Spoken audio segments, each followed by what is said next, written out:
Nivola, what was it that drew you to this project, and what was your prior knowledge of the Boston Strangler case?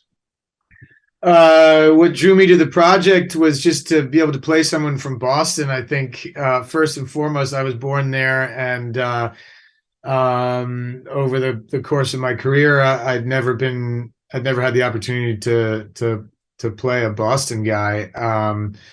So I thought that would be fun. I was going to get to shoot in my original hometown, and I have family there and friends there, and so it seemed like a kind of ideal gig from that regard. And then, of course, the role was an interesting one of somebody from a long line of cops who was disillusioned with the police department and their lack of interest in some of the cutting edge policing methods of that moment, like advances in forensic psychology that seemed to be ignored in this case, which was what drove him to want to start leaking information to a local journalist. As far as the Boston Strangler case goes, I honestly didn't really know anything about it at all. I'd heard of the Boston Strangler, but I don't think you need to be from Boston to have heard of that moniker that was attached to that particular killer or multiple killers. So everything that I learned about the case came from research that I did once I was asked to do the role. And when you first had an opportunity to read the script, what qualities most strongly resonated with you about the character of Jim Conley? Well, I felt like he was. It's always interesting to have a character who is from a certain is breaking with some kind of tradition, particularly in his family.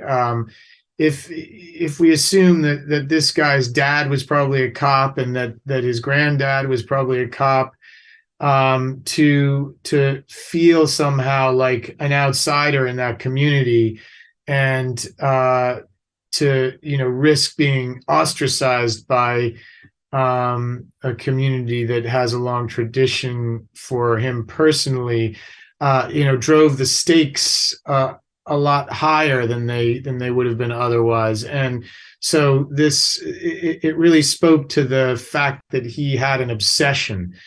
And it's always interesting to play characters who have an obsession of any kind, because it drives their behavior in interesting ways. And on the other hand, he's kind of a cynical guy. Doesn't seem to be surprised by anything, no matter how hopeless. And the final little twist of his character was a great one. I always like characters who do the right thing against their better judgment, because it's a kind of unsentimental way of a character doing something heroic, which is the case with him. I mean, he claims to have been done with the whole thing, that he's giving up the fight, and of course he slips these recordings of a crucial interview to Loretta that ends up driving the sort of final act of the story. And how would you describe who Jim is when we meet him in the story and his relationship to Loretta? So when we meet Jim Conley at the beginning of the story, he's a detective who's been assigned to the case.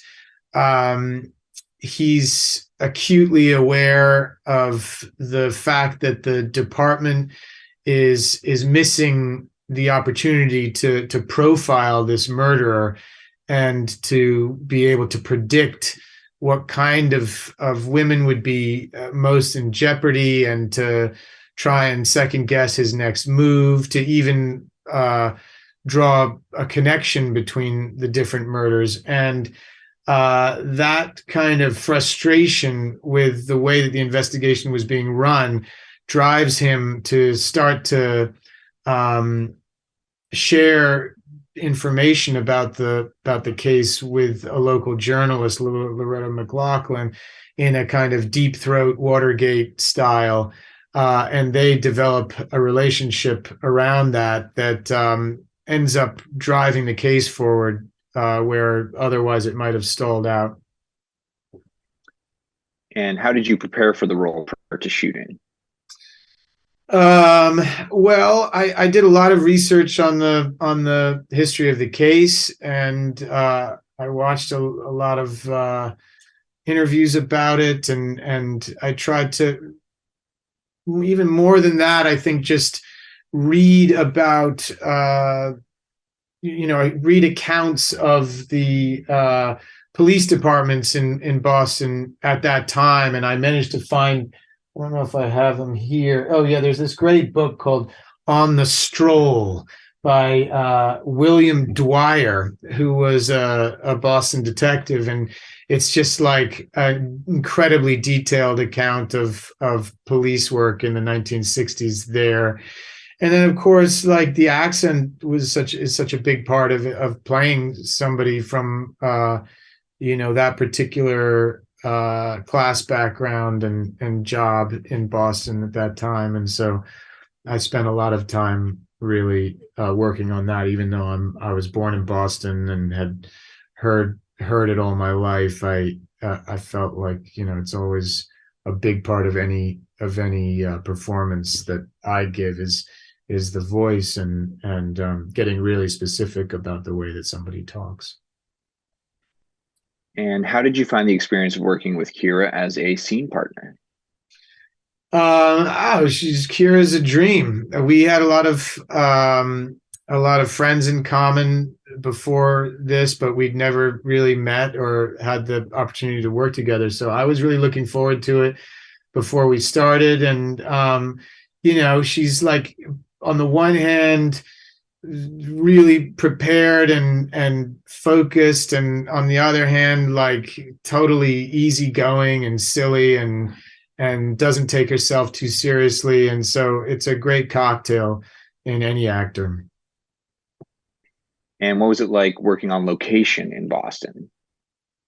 It was nice to work in Boston. I have a lot of family up there and a lot of friends, and so I was able to feel at home. And that was, working in Boston was one of the appealing elements to doing the job, for sure. And what do you hope audiences take away from watching the film? Why is this an important story to see told? Well, this story works on two fronts. On the one hand, it's a true crime story that hasn't actually been solved definitively, and which always creates a kind of disturbing element to it, which is a good thing when it comes to a thriller. And on the other hand, it's a story of a woman breaking through the glass ceiling in the field of journalism in the 1960s, and that has all kinds of relevance to the current moment as well. So yeah, I don't think that a true crime story has been told from that angle yet, and so it has both those things going for it. And finally, on that note, would you say this movie is a powerful reminder of the vital role journalists play in society? Yeah, I mean, this was a true story about a journalist that was instrumental in driving a case forward where it might have stalled out had the police department been completely left to its own devices. That's not always the case, but it certainly is the responsibility of journalists to try and continue to dig for the truth, and that can be applied to not just crime, but to politics and every different kind of story. So they play a hugely important role in society, and the freedom of the press is one of the most fundamental elements of a working democracy. So That certainly is borne out in this story.